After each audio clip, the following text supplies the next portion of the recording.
This is a video to learn how to reset your Windows 11 or Windows 10 PC to factory settings. Click here and search reset. First option, best match, reset this PC. Click on it,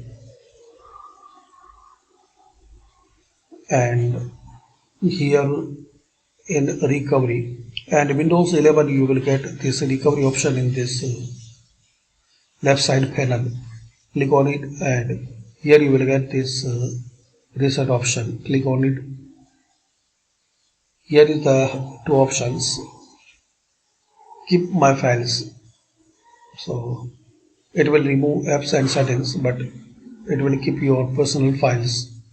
And second option, remove everything, removes all of your personal files, apps and settings. So select as your requirement. That's it.